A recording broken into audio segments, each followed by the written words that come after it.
Let's look at 5 concepts to increase your competence. Speaking of competence and confidence, 5 concepts to increase. And here they are. Knows, feelings, establishing floors, reciprocity, and saving the best for last. In fact, we saved that for the last on that slide. Saving the best for last. 5 different concepts, some reflections to offer to you. Maybe this will, you'll say, well, I've thought of that, and that's why I practice. Great. Maybe some of this will be new or a wrinkle to it will be of interest to you. So let's start with the word no.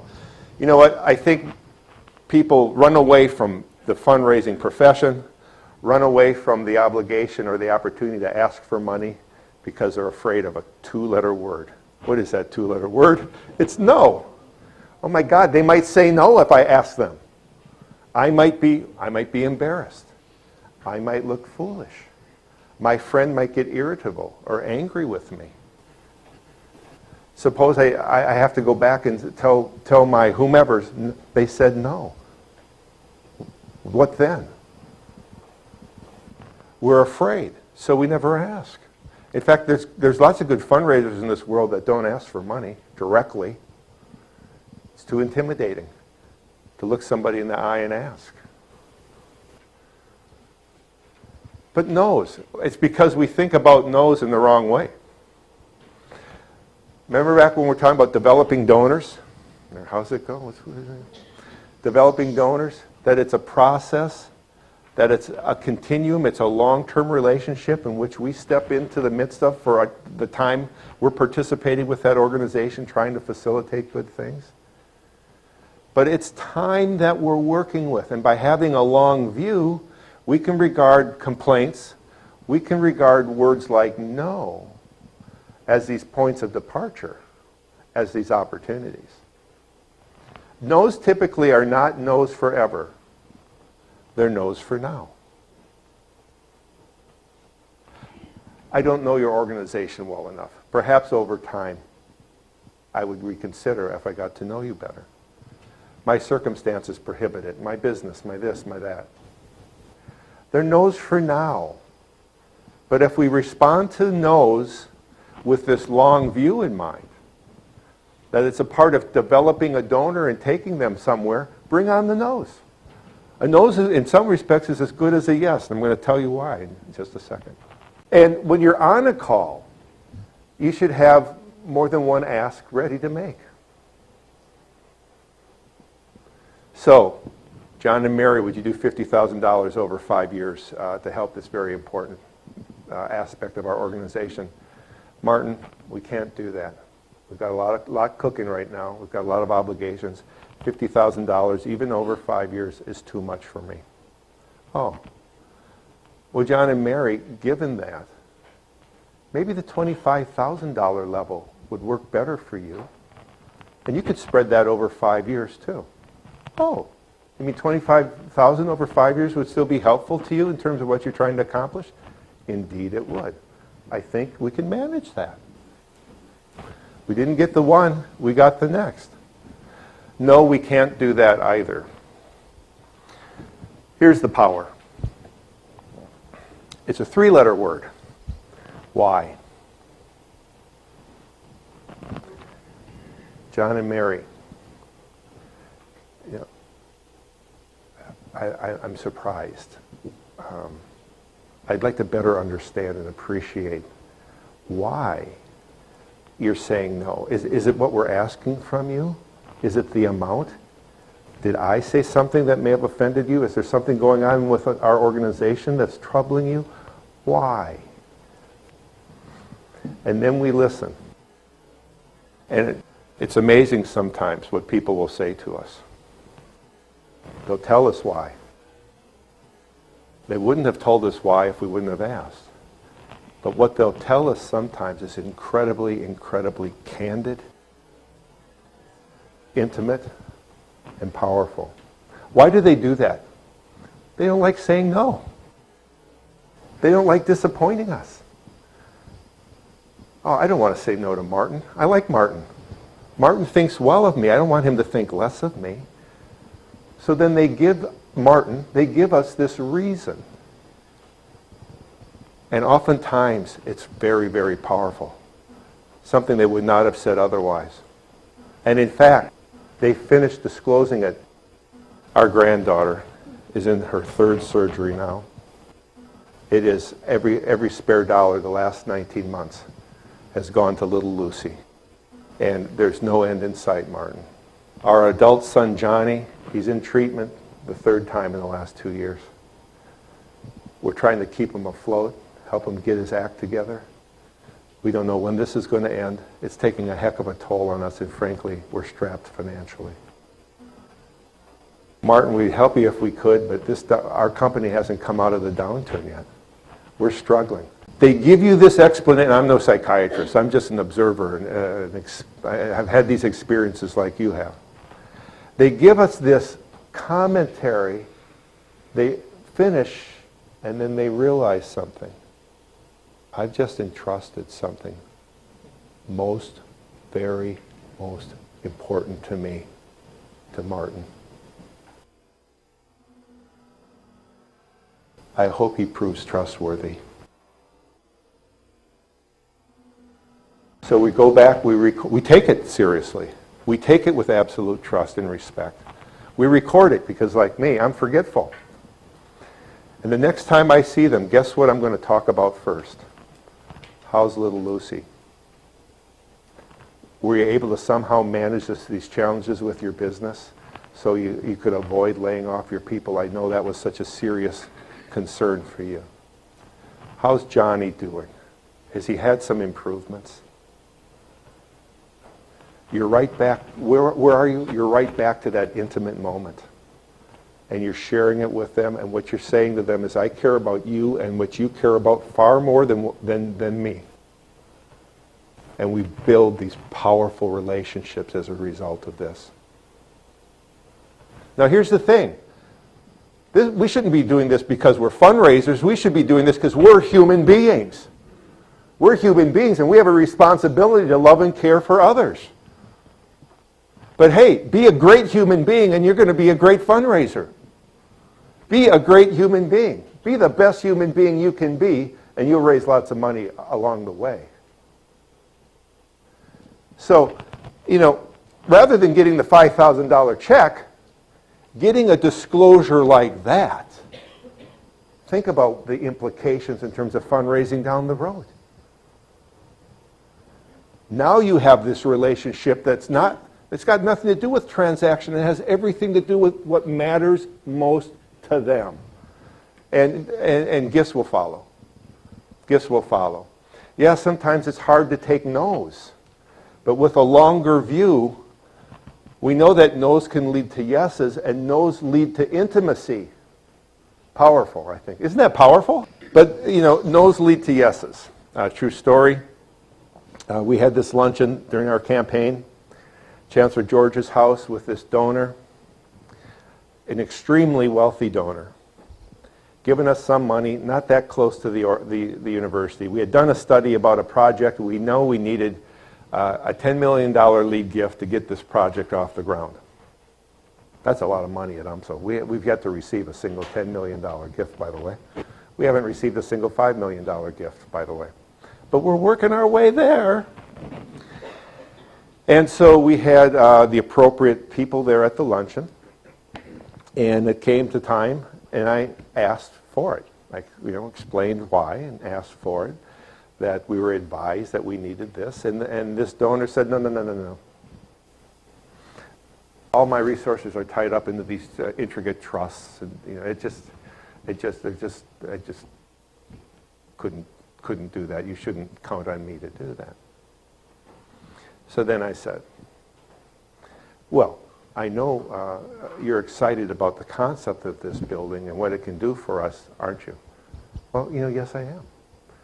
Well, we've got the general concept roughed out. What we need to do now is put it in the hands of an architectural firm to really develop the project out, and it's going to cost us $250,000. Could you help with that? Oh, sure, I can do $250,000. I did get a $10 million lunch.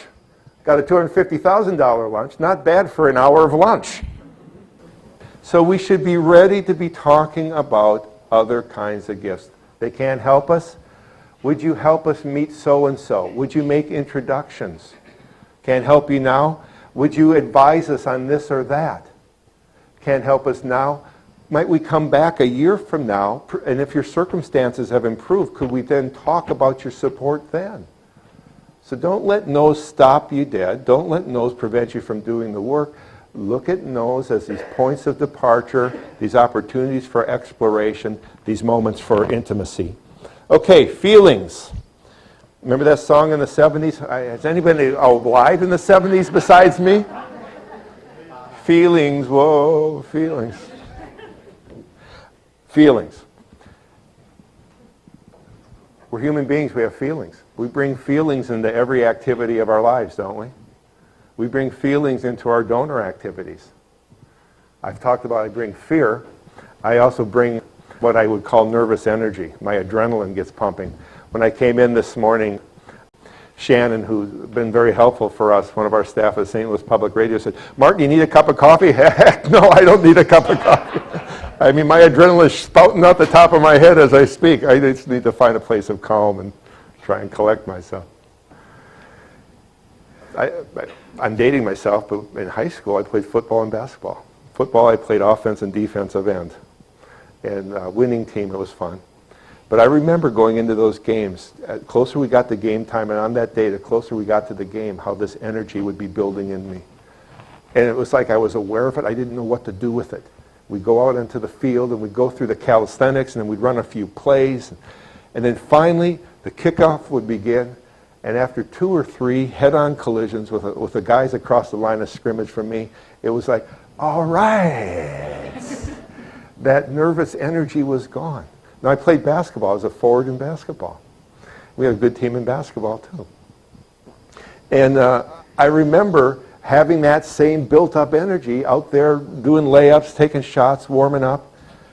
But I couldn't get it released like I could with football.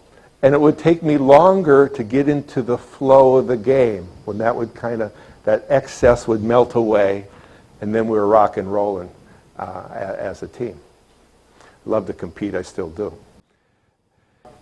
But we have these feelings, and they can be very powerful. We need to be aware of our feelings. We need to manage our feelings.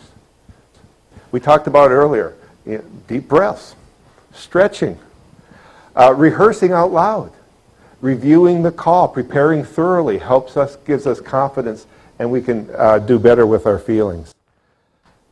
Think about the donor. Visualize the visit. I do this a lot. I visualize the visit. I visualize sitting down across from the donor, starting the conversation, watching us relax, watching this earnest, honest exchange take place, and getting up successfully pleased with the result.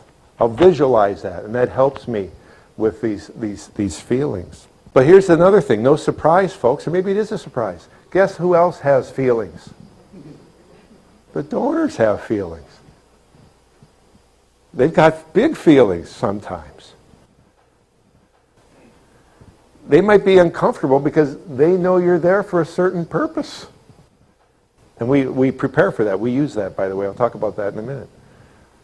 But they bring feelings, and they bring discomfort sometimes. And they bring distractions too, right? They're busy people. They've got obligations. Who knows what they came out of in order to have this, came away from in order to have this meeting with us. And so we have to be aware of it, but we don't let it stop us from what we're doing. Our job is not to make them feel better by assuaging their feelings. We want them to feel better in the long run by making a gift of consequence that transforms their life. So we have to allow the donors to be uncomfortable. Now sometimes when they're uncomfortable, what they'll try and do is jump to the punchline sooner to get relieved. Well, Martin, I just want to talk about money. I'm not in a position to give right now. Okay, well that's very interesting. I'll go right back on to what we're doing. Because there's a number of things I wanted to communicate, then they can tell me no. But after I finish what I wanted to communicate, that might be reevaluated in the course of my communicating what I believe to be so important before they were to say yes or no. So we have to be aware of the fact that donors have feelings, and you can see feelings on people's faces. Their gestures, the nonverbals. We're aware of it, those crossed arms, the leaning back, the crossed legs. We're aware that, okay, he's uncomfortable now as I talk about this. But that doesn't stop us from proceeding. We don't say, oh, you're looking uncomfortable now. We could talk about this some other time. No, we do our job. I mentioned this before. Establishing floors. It's like building a house, right? You got to start with the basement or the ground floor and you add floors. In fundraising, we create floors, and we do this on projects, and we can do it in terms of programming. So we mentioned our August Chateau Society. That gives us an opportunity earlier on to talk about $100,000. During the campaign, we talked about Partners for Greatness, too, to those we thought who had greater capacity. And we benefited as a result. Our campaign ended June 30th, 2012, and guess what? Partners for Greatness ended then, too. It was a campaign device. And what we had left was our August Chateau Society for major gifts at $100,000. So what we did, this is so powerful. What we did is we sat down with our donors, we sat down with our advancement committee of our Chancellor's Council, and we reimagined the August Chateau Society. And we created a series of what we ended up calling milestones. 100,000, 250, 500, a million, 2.5, 5, and 10. I hope to add a 25 while I'm still working at UMSL. So we've got a number of people in these levels, and we've got aspirational levels too. And our donors, and this included corporations in terms of individuals, like the idea that if they were to continue to give support to the university over time, then on occasion there would be opportunities for recognition. Not that we're about recognition, Martin, but somehow most appreciate it when it comes their way. Cumulative giving. So this is what we have happening now. Last fall at our Founders Dinner, we had 20 couples or representatives coming up onto our stage in front of 850 people at the Ritz-Carlton, being recognized for achieving milestones. We had 4 at $2.5 million, 1 corporate, 3 individual. And I'm having conversations with donors who have the capacity to get them to $5 million because we need leadership from the front. We'll talk about that later too. Leadership. We need leadership. We can't get others to give $5 million until you give $5 million, till you bring your giving to $5 million. So it gives us opportunities to continuously challenge donors that have high capacity to continue to give to the university. And then when they're at Founders, they have this experience that reinforces that it was all worth doing. And as we talked about earlier, that act of giving releases that incredibly powerful experience that they want to have again. What I love about this is creating a program that allows for continuous conversations with donors about increasing their giving. There's no donor I can't talk to, we can't talk to about additional support. And we can frame it in terms of our August Chateau Society. They can say I'm all done. They can say I'm tapped out. They can say don't come and ask me for money for the next 5 years. You've gotten a huge amount from us. They can say whatever they want. But we always have an opportunity to talk about what's going to happen next and how they can help us next. Isn't that powerful? It's really powerful. In fact, it kind of surprised us how well it's working. It's like, wow, this really is working the way we hoped it would work. Our Pierre Laclede Society, I should say something about that. Annual giving. If you don't, I'd encourage you to think about having an annual giving program. $1,000, that's what ours starts at, $1,000. It seems like $1,000 for many donors differentiates you from the more serious or more interested from the less serious, less interested in terms of their giving. And then you build in groups within that. So you want to bring them to 2,500, eventually those some to 5, essentially some to 10, and that sort of thing. But you have the program. When we started the campaign, Tom Eschen, when he was there and started the campaign with Brenda, we had the first year 425 Pierre Laclede Society members. Now we have 1,509 Pierre Laclede Society members. And we want to keep on growing that. You grow the base, So you've got more people that can rise to the top in your giving over time. So these are programming tools, right, that we can establish in our organizations. And then you publish them, you recognize them publicly so that people see their names or they're recognized in some public setting for what they're doing. That reinforces, again, the support and gives you an opportunity to go and ask them to do it again, or perhaps could they do more this next time around. And then this gets to a question earlier. Things are applicable to projects. This is applicable to projects. Someone asked the question about, suppose you don't have a donor, who wants to be a lead donor? You can be the lead donor. John and Mary, Ellen and I believe this project is so important. We've committed, how much have we committed? We've committed $200 a month for the next 5 years.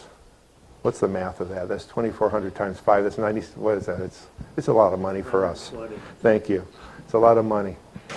Would you do a multiple of that? Would you stand with us? Would you do 5 times that? Would you do 10 times that and stand with us? We felt this is so urgent, this is so important, somebody's got to start it. We'll start it. Would you join us? And with your larger gift, we'll leverage that with others. Right? Whenever I talk with donors, if I want to ask for something large, I'll talk ahead of time about others that are doing similar large gifts. People they know, entities they respect. Why? It's, again, creating a floor of expectation. There was one donor that surfaced at our university, very successful businessman, ran billion-dollar companies. Retired, moved back to St. Louis, gave us a check for $1,000.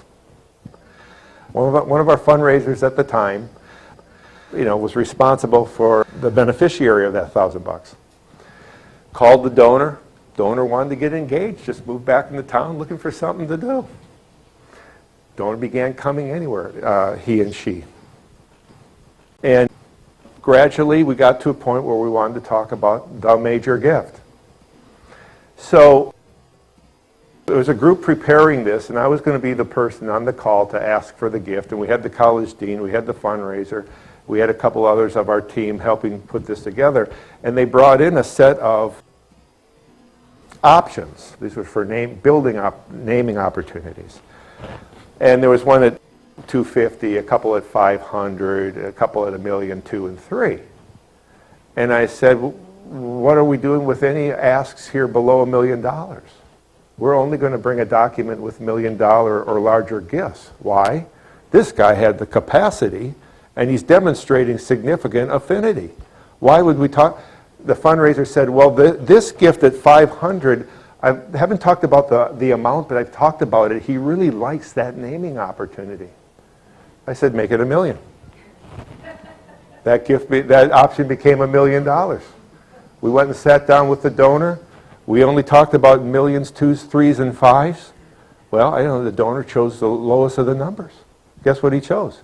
He committed to $1 million to our university. How much would he have committed to if we had a document that said $250 and $500, which was his preferred gift?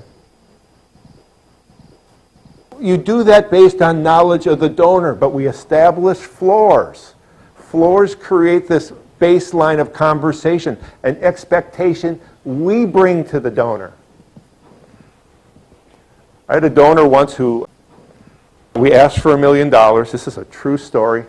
I'll be careful so I don't reveal the identity of the donor. Very powerful person in a very major company. And I was going to follow up. The chancellor and I and a volunteer went to ask for this $1 million. I went to follow up. We were going on vacation that day. And I remember in my car going to where the donor worked thinking, this is great. They're going to give us at least $250.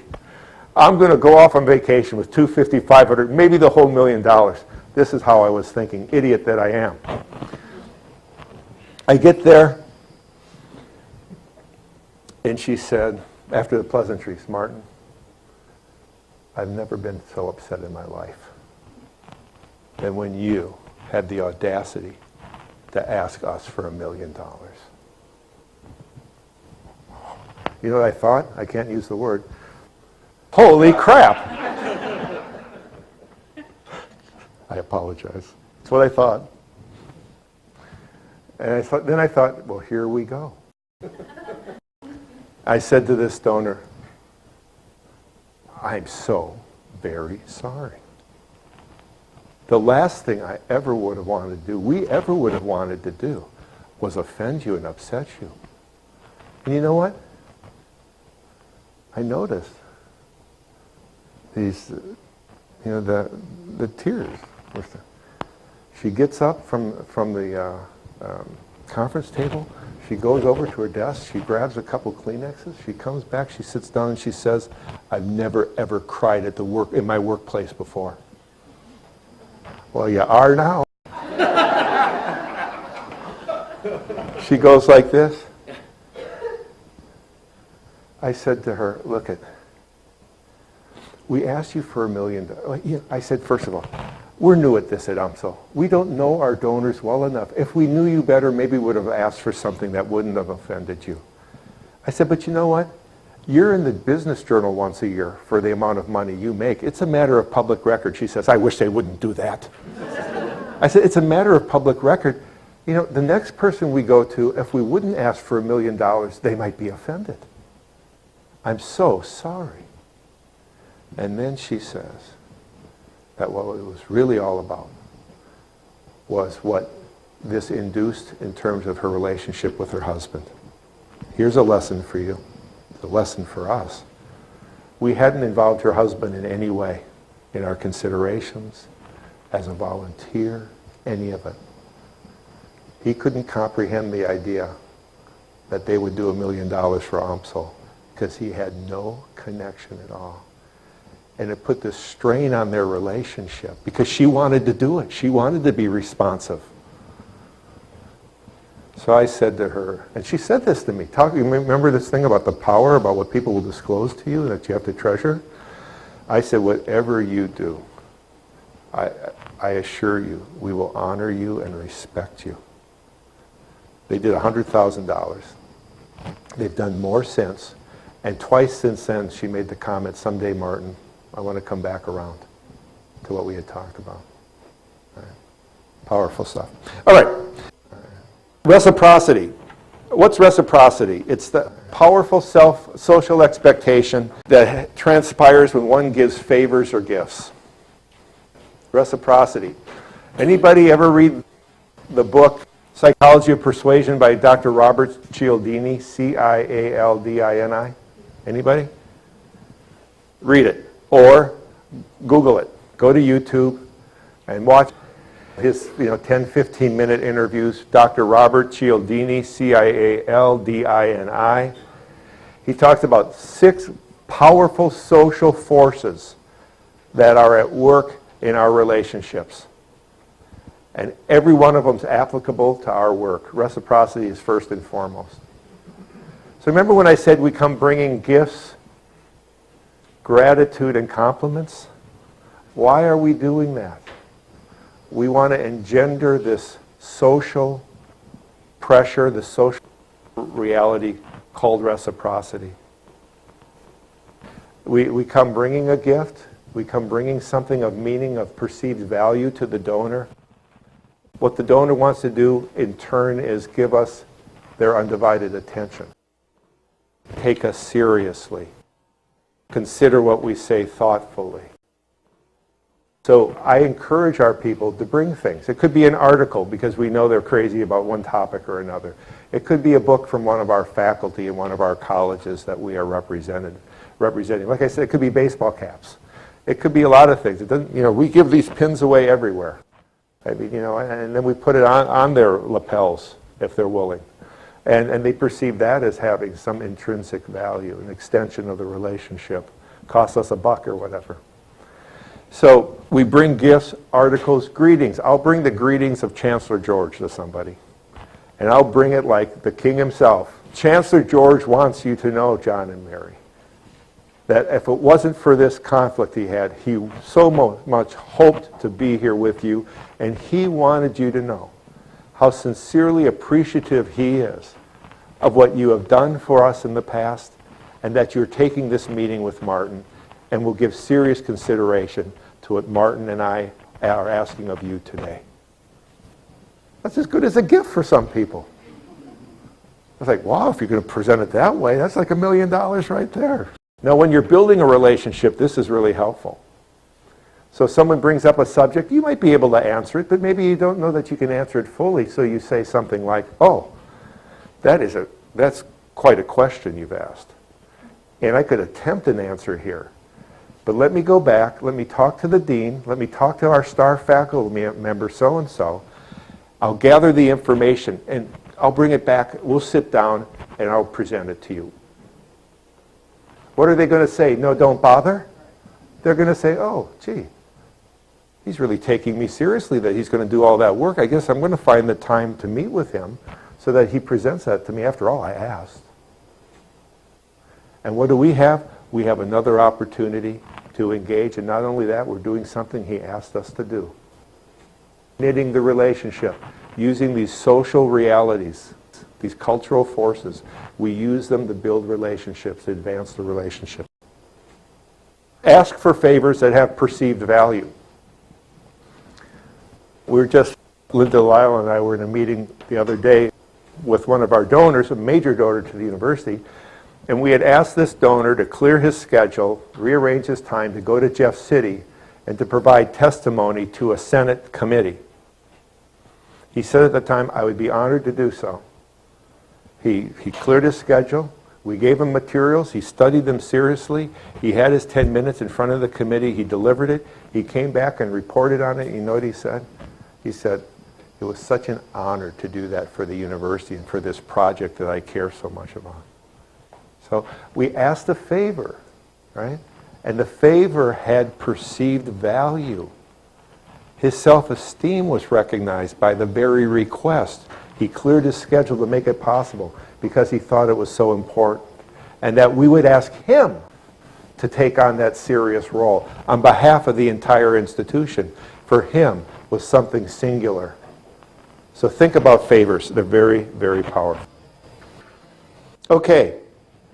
Saving the best for last. And I am saving the best for last.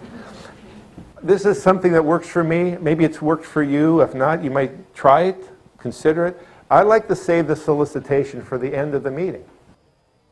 But what I do is I structure the call in such a way that makes that as powerful as possible. So early on in the call, after we're settling into the visit, I'll say, well, in the course of our visit, I wanted to touch base with you about how your service is going on this committee.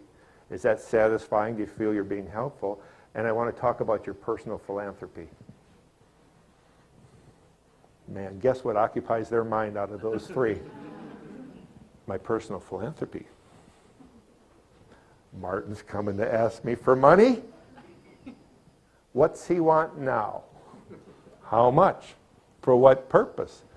Can we afford it? I hate to disappoint Martin. I like that guy. He's a good representative of that institution. And guess what? When they get to the solicitation itself, you think they're paying attention? Oh, yeah. Then I'll use the update to set it up. I'll talk about the Auguste Chateau Society and how we've created these milestones and how people are just responding and coming to greater heights. And I'll talk about examples of people they know. And of course, these donors have to be okay with our talking about their generosity. And again, I talk about those donors and those levels that represent what I want to ask from them later in the call. And I'll talk about this in a minute. I'll use the theme, leadership from the front, with certain donors that I found to be incredibly powerful too, to frame, to set up the solicitation. And then we have the solicitation and we see what happens. But saving the best for last. Why? Because it's the best. I mean, asking someone to do something for your organization in a way that empowers them, gives them a transcendent experience, can transform an organization, improve the lives of others, improve the world in which we live and operate in, that's the very best. That's worth saving. And that's worth delivering in a way that can have the greatest impact possible. Does that make sense?